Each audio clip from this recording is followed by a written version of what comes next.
بسم اللہ الرحمن الرحیم۔ بنی اسرائیل کے اندر ایک مشہور واقعہ پیش آیا تھا جس کا ذکر قرآن کے اندر ہے کہ ان میں ایک آدمی کا قتل ہو گیا اور وہ سخت پریشانی کی حالت میں تھے، اور جو مقتول تھا اس کا بالکل قریبی رشتہ دار بھتیجا یا جو بھی، وہ سب سے زیادہ شور مچا رہا تھا کہ ہمیں قاتل کا پتہ لگانا ہے اور اس کو سزا دینی ہے۔ بہت رو رہا تھا وہ۔ تو کچھ لوگوں نے ان کو مشورہ دیا کہ تمہارے اندر اللہ کے رسول موسیٰ علیہ السلام موجود ہیں، تو ان کے پاس جاؤ، وہ اللہ سے دعا کریں یا اللہ اپنی وحی کی روشنی میں کوئی معاملہ بتا دے۔ تو سارے گئے موسیٰ علیہ السلام کے پاس۔ تو موسیٰ علیہ السلام نے کہا کہ گائے ذبح کرو۔ وہ سارے حیران ہو گئے کہ ہم قاتل کا پتہ پوچھنے آئے ہیں کہ یہ قتل کس نے کیا ہے، اور آپ کہہ رہے ہیں کہ گائے ذبح کرو۔ اس کا آپس میں کوئی تعلق ہی نہیں ہے، کیا تم ہمارے ساتھ مذاق کر رہے ہو؟ تو موسیٰ علیہ السلام نے کہا کہ میں اللہ کی پناہ مانگتا ہوں، اعوذ باللہ ان اکون من الجاہلین، کہ میں جاہلوں کا سا انداز اختیار کروں کہ تمہارے ساتھ مذاق کروں۔ کتنا سنجیدہ مسئلہ ہے اور میں اس موقع کے اوپر تمہارے ساتھ مذاق کروں؟ تو میں بالکل صحیح کہہ رہا ہوں، اللہ تعالیٰ یہ کہہ رہا ہے کہ تم گائے ذبح کرو۔ پھر آپ جانتے ہیں انہوں نے طرح طرح کے سوالات کیے، وہ بالکل اس گائے کو ذبح کرنے کے لیے تیار نہیں تھے، بڑی مشکل سے وہ اس کو ذبح کرنے کے اوپر تیار ہوئے، چونکہ مسئلہ بہت ان کے اندر شدت اختیار کر گیا تھا۔ تو وہ اس گائے کو کیوں ذبح نہیں کرنا چاہ رہے تھے؟ اصل میں وہ اس کو پوجتے تھے، اور اللہ تعالیٰ نے یہ فیصلہ کیا تھا کہ تمہارا ایک مسئلہ حل کرنے کے لیے تمہارے اس معبود کے اوپر، خود ساختہ معبود کے اوپر چھری چلانا بڑا ضروری ہے، پہلے اس کو پیچھے ہٹاؤ، یہ اصل مسئلہ ہے۔ تو بالکل اسی طرح کی یہ کیفیت آج امت مسلمہ کے اندر پیدا ہو گئی ہے۔ دیکھیے، یہ سارے انسان اللہ کی مخلوق ہیں، اللہ کے بندے ہیں، ایک آدم کی اولاد ہیں، اور ان سب کو اللہ تعالیٰ نے اپنی بندگی کے لیے پیدا کیا ہے۔ یہ میرے بندے ہوں گے اور میرے علاوہ کسی اور کی بندگی نہیں کریں گے۔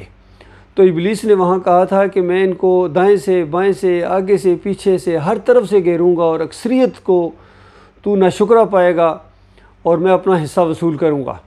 تو اللہ تعالیٰ نے اسی وقت کہہ دیا تھا کہ دیکھو، جو آدم کے بچوں میں تیری پیروی کرے گا، تیری بات مانے گا، تیرے سمیت میں جہنم کو بھر دوں گا۔ یعنی مجھے پھر پرواہ نہیں ہوگی کہ یہ کتنے ہیں، اور بچے گا وہی جس کو میں خالص کروں گا۔ تو ایسے موقع کے اوپر ابلیس نے بھی اقرار کیا کہ ہاں یا اللہ، بچے گا وہی جس کو تو اپنے لیے خالص کر لے گا۔ تو آج اب غیروں سے، دوسروں سے کیا گلے کیے جائیں، یہودیوں سے کیا گلے کیے جائیں، عیسائیوں سے کیا گلہ کیا جائے، ہندوؤں اور سکھوں اور دیریوں سے کیا گلہ کیا جائے، یہ جو اپنے ہیں، جو اللہ کی کتاب کو اللہ کی کتاب مانتے ہیں، نبی علیہ السلام کو آخری رسول مانتے ہیں، قبلہ ان کا ایک ہے، لیکن یہ فرقوں کے اندر بٹ گئے ہیں، یہ اللہ کی نافرمانی کے اوپر جمع ہو گئے ہیں، اور اس کو پھر یہ نام دیتے ہیں کہ سارے مسلمان تو پھر گمراہی کے اوپر نہیں اکٹھے ہو سکتے نا۔ جب سارے مسلمان ہی اس بات کے اوپر اکٹھے ہو گئے ہیں تو اب کیا کیا جائے؟ اب ان کے اوپر اللہ کے عذاب آ رہے ہیں طرح طرح کی شکلوں کے اندر۔ سورہ الانعام کے اندر 3 بڑے قسم کے عذابوں کا ذکر ہے کہ دیکھو، اگر تم اللہ کی بات ماننے کے لیے تیار نہیں ہو، ایمان اور تقوی کی روش اختیار کرنے کے لیے تیار نہیں ہو، تو اللہ تعالیٰ اس کے اوپر پوری قدرت رکھتا ہے کہ وہ تمہارے اوپر سے عذاب تمہارے اوپر نازل کرے، تمہارے اندر سے نیچے سے عذاب تمہیں آ لے، یا تمہیں گروہوں کے اندر بانٹے، فرقوں کے اندر بانٹے، اور ایک کی طاقت کا مزہ دوسرے کو چکھائے۔ دیکھیے، غور کرو اللہ کے بندو، یہ عذاب کی شکلوں میں سے ایک عذاب ہے۔ یہ آج امت مسلمہ کے اوپر عذاب آ رہا ہے کہ ان کی پارٹیاں ہیں، ان کے فرقے ہیں، کوئی مذہبی پارٹیاں ہیں جس کے اندر دیوبندیت ہے، بریلویت ہے، اہل حدیثیت ہے، سلفیت ہے، صوفیزم ہے، پھر چشتی، سہروردی، نقشبندی، قادری، ان کے سلسلے ختم ہی نہیں ہوتے ہیں۔ ہر ایک کی اپنی پہچان ہے، کہتے ہیں ہماری یہ پہچان ہے۔ بھائی اللہ نے تو مسلمانوں کی پہچان بتائی تھی، ہوا سماکم المسلمین من قبل وفی ھذا، کہ پہلے بھی، پہلی امتوں کے اندر بھی تمہاری پہچان جو ہے، ماننے والوں، اللہ کے ماننے والوں، تم مسلم ہو، تم مسلمون ہو، تم مسلمین ہو۔ اللہ کے ماننے والے مسلم ہوتے ہیں، سارے انبیاء مسلم، اور تم نے اپنی علیحدہ علیحدہ پہچان کروا لی، اپنی دینی پہچان علیحدہ علیحدہ، جب فرقوں میں بٹ گئے ہو تو۔ باقی دنیاوی لحاظ سے جو پہچان ہے وہ قبیلے ہیں، وہ ان کے نام ہیں، وہ پہچان کے لیے ہوتے ہیں، باقی تم اگر اللہ کے ماننے والے ہو تو تمہاری پہچان صرف مسلم اور اسلام ہونا چاہیے۔ تو انہوں نے اپنی علیحدہ پہچان کروا لی۔ پھر سیاسی ان کا ایک ایسا عجیب و غریب سسٹم شروع ہو گیا، اور مانتے بھی ہیں، جانتے بھی ہیں، اس کو بیان بھی کرتے ہیں کہ یہ جناب یہ یہودیوں کا طریقہ ہے، یہ یونانیوں کا طریقہ ہے، یہ برطانیہ کا طریقہ ہے، یہ امریکیوں کا طریقہ ہے، یہ جو جمہوریت ہے، اور اسی کو پالش کرنے کی کوشش کرتے ہیں، اسی کے پیچھے لگے ہوئے ہیں، اور سمجھتے ہیں کہ پاکستان کی جو بقا ہے وہ جمہوریت کے اندر ہے۔ حالانکہ سارے مسائل ان کے 75 سال ہو گئے ہیں جو ان کو ذلت اور خواری اور ان کو عذاب کے اوپر عذاب آ رہے ہیں اللہ تعالیٰ کے، وہ اس جمہوریت کی تو وجہ سے ہیں۔ فرقے بنتے ہیں، نفرتیں پیدا ہوتی ہیں، ناانصافیاں ہیں، ظلم ہے۔ آپ اندازہ لگائیں جو تحریک انصاف بنی ہے کہ ایک ایسی تحریک ہے، ایک ایسی جماعت جو انصاف برپا کرے گی، تو خود اس کو انصاف نہیں مل رہا ہے، اور ان کی حکومت آنے کے بعد یوں کہتے ہیں ہم بے بس ہیں۔ ہر بندہ کہتا میں بے بس ہوں۔ کس طرح بے بس ہو؟ صدر کہہ رہا میں بے بس ہوں، وزیر اعظم کہہ رہا میں بے بس ہوں، اور چیف جسٹس کہہ رہا ہے میں بے بس ہوں، آرمی چیف کہہ رہا میں بے بس ہوں، تو فیصلے کون کرے گا؟ تو اللہ کے بندو، پھر یہ مہنگائی کا ایک زور جو ان دنوں کے اندر دیکھا نہیں جا رہا، یقین کیجئے لوگوں کے انٹرویو آتے ہیں، روتے ہیں اور بد دعائیں دیتے ہیں حکومت کو، بڑوں کو بد دعائیں دیتے ہیں، اور یہ سب کچھ دیکھ کے دل بھی کڑتا ہے کہ آخر وجہ کیا ہے، اس کا حل کیا ہے؟ اس کا حل ایک ہی ہے میرے پیارے بھائیوں، یقین کیجئے، کاش تمہیں اللہ کے اوپر یقین آ جائے کہ میں تمہیں بالکل تمہارے سامنے میں اللہ کی بات پیش کر رہا ہوں، قرآن کی بات پیش کر رہا ہوں کہ اس کا ایک ہی حل ہے کہ مزار گرا دو، تمہارے سارے مسائل حل ہو جائیں گے۔ آپ حیران ہوں کہ یہ کیا بات کر رہے ہیں؟ ہم مہنگائی کی بات کر رہے ہیں اور آپ کہہ رہے ہیں مزار گراؤ۔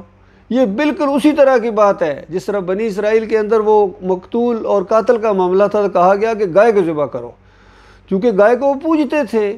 اسی طریقے سے جب تک تمہاری یہ پوجا گائیں ختم نہیں ہوگی، تم مزاروں کو پوجتے ہو۔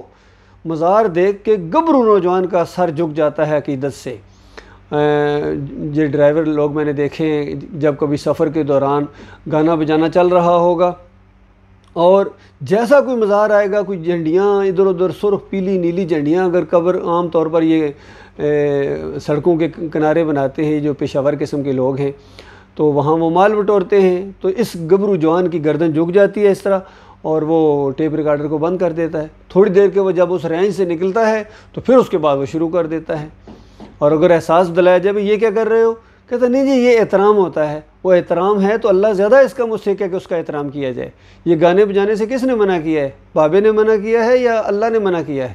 اللہ نے منع کیا ہے، تو اللہ کا احترام ہونا چاہیے نا، اللہ کا احترام نہیں ان کا احترام۔ تو یہ احترام کے اندر شرک ہے، تمہارے نزدیک ان کا زیادہ احترام ہے۔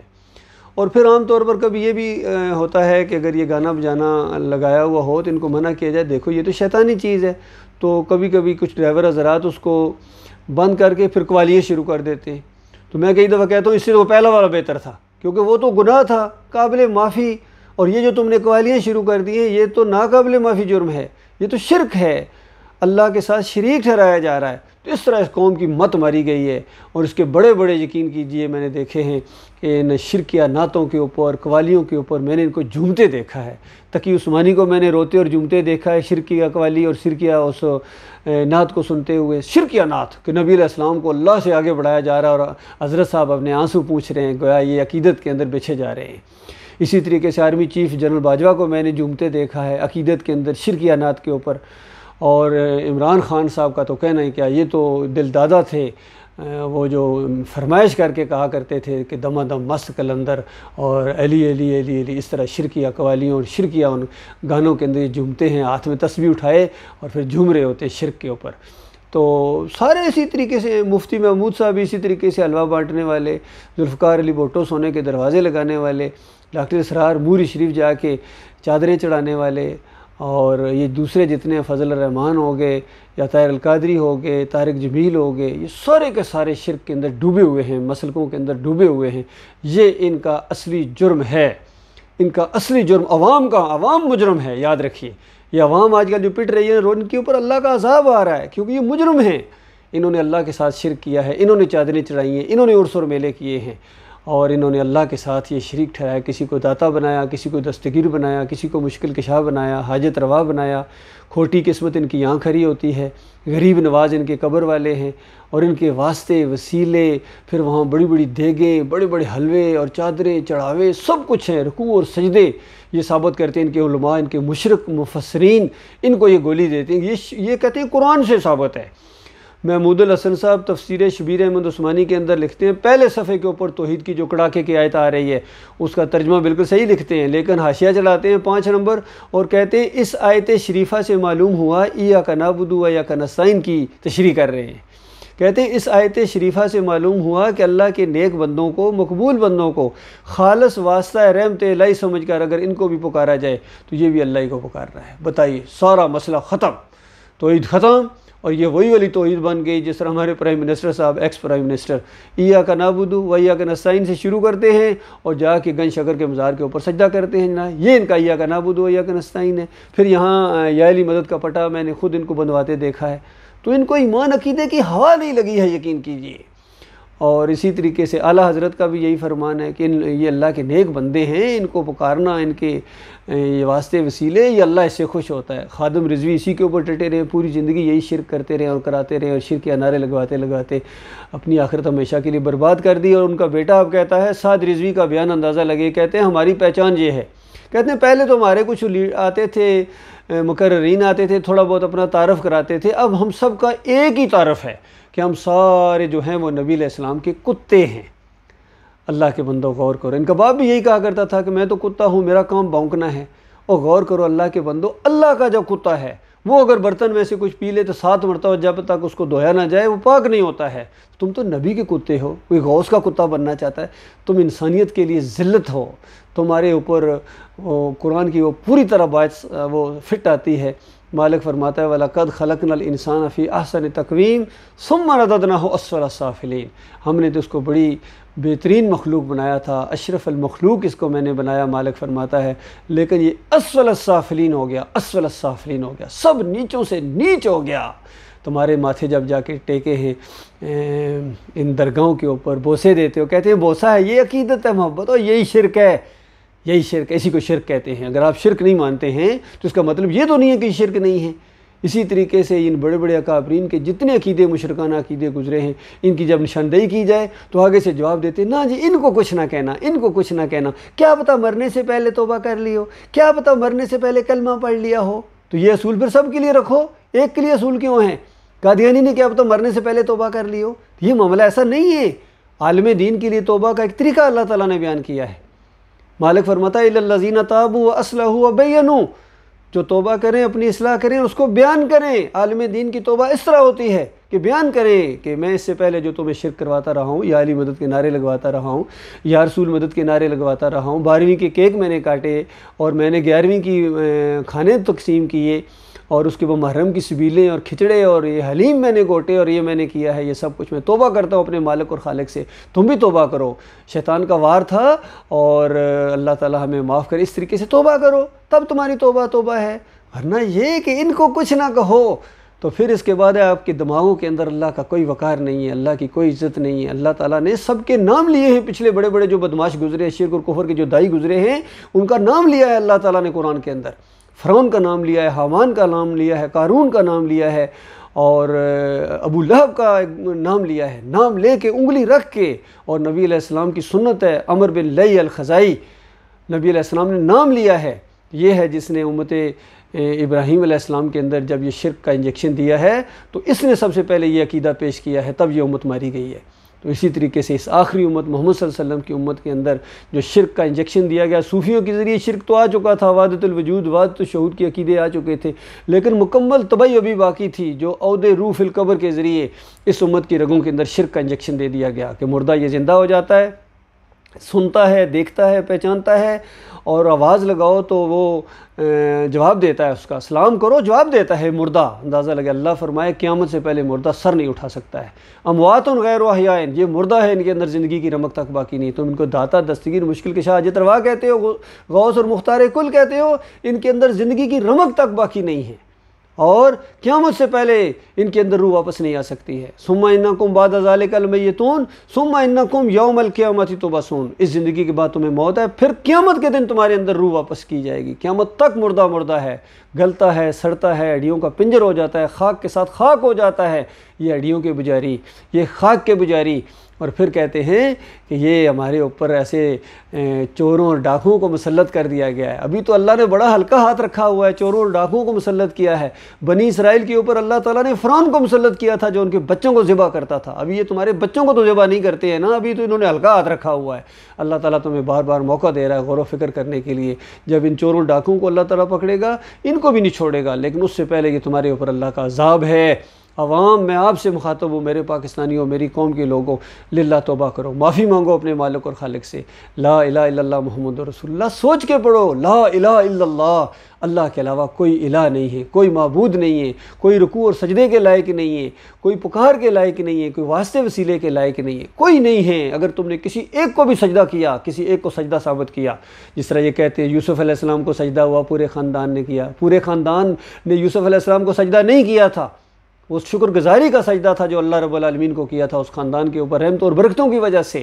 یہی معاہد جو مفسرین نے انہوں نے تشریح اسی طریقے سے کی ہے۔ بخاری رحمۃ اللہ علیہ نے اسی انداز سے روایت لائے ہیں، خوابوں کی تعبیر میں لائے ہیں، اور اس انداز سے باقی یہ جو پیروں کی پنڈلیاں دبائی جا رہی ہیں، مزاروں کے اوپر سجدے کیے جا رہے ہیں، اور یہ سب کچھ ہو رہا ہے، یہ سب شرک اور کفر کا ایک سیلاب ہے جو پوری زمین کے اوپر امڑا ہوا اور اللہ کے عذاب کا کوڑا حرکت میں، اور ابھی ہلکا ہے، ابھی بڑا سخت وقت تمہارے اوپر آنے والا ہے مسلمانوں، خاص کر یہ عرب کے لوگوں، عرب کے یہ سب سے بڑے مجرم یہ عربی ہیں، کیونکہ قرآن ان کی زبان کے اندر ہے، اور لیکن یہ اللہ سے اس طرح بے خوف ہو گئے ہیں، یہ اپنے بادشاہت کے پجاری ہیں، یہ اپنے سسٹم کے پجاری ہیں، یہ اپنے خاندان کے پجاری ہیں، پیسے کے پجاری ہیں، ریال کے پجاری ہیں، دینار کے پجاری ہیں، یہ اللہ کی پوجا اور بندگی کرنے والے نہیں ہیں۔ اب تو انہوں نے مندر بنا کے دینا شروع کر دیے ہیں، پھر بھی اندازہ لگائیے، پھر بھی لوگ کہتے ہیں کیا کریں، پھر وہاں جائیں گے تو کیا کریں، پھر وہاں اس کو تو امام بنانا پڑتا ہے نا، امام کعبہ کو اور امام مسجد نبوی کو۔ تو اللہ کے بندو، شرک ہوتا ہے، چاہے مکہ میں کیا جائے، چاہے مدینے میں کیا جائے، چاہے امریکہ میں کیا جائے، چاہے فرانس میں کیا جائے، چاہے پاکستان میں کیا جائے، بنگلہ دیش میں کیا جائے، افغانستان میں کیا جائے، چائنا میں کیا جائے، رشیا میں کیا جائے، شرک ہے، اور آج انسانیت شرک کے اندر ڈوب گئی۔ کوئی لاکھوں کروڑوں خربوں میں کوئی ایک ہو، اب انگلیوں کے اوپر گنے جانے والے لوگ ہیں جو ایمان خالص کے اوپر ہیں، اور اس ایمان خالص کو وہ بیان کرتے ہیں، ورنہ اکثریت فرقوں کے اندر بٹ گئی، اور دین ان کا دکانداری کی شکل اختیار کر گیا۔ آج بتائیے، کوئی امام بتائیے جو امامت کراتا اور پیسے نہ لیتا ہو، کوئی مؤذن بتائیے جو اذان دیتا اور اس کے پیسے نہ لیتا ہو، یہ دیندار نہیں ہیں، یہ دکاندار ہیں۔ للہ توبہ کرو، معافی مانگو، لا الہ الا اللہ محمد رسول اللہ غور کر کے پڑھو کہ اللہ کے علاوہ کوئی معبود نہیں ہے، کوئی پکارے جانے کے لائق نہیں ہے، اور محمد رسول اللہ، محمد صلی اللہ علیہ وآلہ وسلم آخری رسول ہیں، ان کی پیروی ہے، ان کی پیروی کریں، یہ ہمارے قائد اعظم ہیں، یہ ہمارے لیڈر ہیں۔ جب تک تم نبی علیہ السلام کو لیڈر نہیں مانو گے، اور صحابہ کرام کی طرح، جس طرح صحابہ کرام نے نبی علیہ السلام کی پیروی کی تھی، ان کی پیچھے چلے تھے، نقش قدم پر چلے تھے، اور لات منات اور حبل کی خدائیوں کو انہوں نے ٹھوکر سے اس کی کھال اتار دی تھی، اور ہر طرف اللہ ہی اللہ ہوتی تھی۔ یہ 13 سال مکہ کے اندر اس بات کے لیے مارے کھانا پڑے، دیس نکالا دیا گیا ہے، پھر جا کے مدینہ ریاست بنی ہے۔ مدینہ ریاست آسانی سے بنتی ہے کوئی؟ یہ مدینہ ریاست بنائیں گے، یہ فضل الرحمان مدینہ ریاست بنائے گا، یا عمران خان مدینہ ریاست بنائے گا۔ یہ اس دعوت کے دشمن ہیں، جس طرح مشرکین مکہ اس دعوت کے دشمن تھے، اسی طرح یہ اس دعوت کے دشمن ہیں۔ اور توحید کی دعوت جب کھل کے سامنے آئے گی، یہ سارے ایک ہو جائیں گے، عمران خان اور شہباز شریف اور نواز شریف، یہ سارے ایک ہو جائیں گے، کیونکہ ان سب کا ایجنڈا جمہوریت ہے، اور جمہوریت شرک ہے، کفر ہے، طاغوتی نظام ہے، اور اسلام کی ضد ہے۔ یہ سارے اس جو کشتی کے مسافر ہیں، اللہ یہ کہ کسی کو اللہ تعالیٰ توفیق دے اور توبہ استغفار کر کے اس گندگی سے نکل کر وہ اسلام کی طرف آ جائے، ایمان کی طرف آ جائے۔ اللہ تعالیٰ آپ کو اس کی توفیق عطا فرمائے۔ مقول قولی ھذا استغفر اللہ لی ولکم ولسائر المسلمین۔ میرے پیارے بھائیوں، میں آپ کا خیر خواہ ہوں، میں آپ کا بھائی ہوں، میں کوئی مولوی اور پیر نہیں ہوں، میں بھی آرمی افسر ہوں الحمدللہ، 70 پی ایم میں لانگ کورس تھا میرا، اور میرا دل دھڑکتا ہے آپ کے ساتھ، میرا قوم کے ساتھ، فوج کے ساتھ۔ فوج میری ہے، میں فوج کا ہوں، اور میں اپنے فوجی بھائیوں کو آج سے 38 سال پہلے یہی میں نے دعوت دی تھی، یہی معاملہ بتایا تھا کہ دیکھو تمہارے سارے دکھوں کا ایک علاج ہے کہ تم شرک نہ کرو، توحید کی بات کو اس کو مانو۔ کیونکہ مارننگ پی ٹی پریڈ میں یا علی مدد دم دم علی کے نعرے لگواتے تھے ہمارے کرنل نجم الحسن ملک، جو ایک خاص فرقے کے لوگ تھے، فرقہ دماغ ان کا مشرکانہ تھا، اور الٹا انہوں نے کیس بنا کے مجھے فوج سے نکلوا دیا۔ لیکن مسئلہ یہ ہے کہ اس سے مسئلہ حل نہیں ہوگا تمہارا مسئلہ یہ ہے کہ تمہاری آخرت کا کیا بنے گا۔ جنت اور جہنم کا مسئلہ ہے، جہنم منہ کھولے تمہارا انتظار کر رہی ہے کہ اگر تم نے ایمان عقیدے کی اس بات کو نہ مانا تو ہمیشہ ہمیشہ کی آگ کے اندر تمہیں رہنا پڑے گا، چاہے تم صدر صاحب ہو، وزیر اعظم ہو، پرائم منسٹر ہو، ایم این اے ہو، ایم پی ہو، جج ہو، سپریم کورٹ کے جج ہو، سیشن جج ہو، جو مرضی ہو، بڑے بڑے افسر ہو، قارون کے خزانوں کے مالک ہو، تم جہنم کی آگ سے نہیں بچ سکتے ہو الا یہ کہ تم توبہ کرو اور بات مان لو گے تو اللہ تعالیٰ نے بڑے بڑے محلات جو جنتوں کے اندر تیار کر کے رکھے، اپنے مخلص بندوں کے لیے تیار کر کے رکھے ہوئے ہیں۔ اللہ تعالیٰ غور و فکر کرنے کی توفیق عطا فرمائے۔ السلام علیکم ورحمۃ اللہ وبرکاتہ۔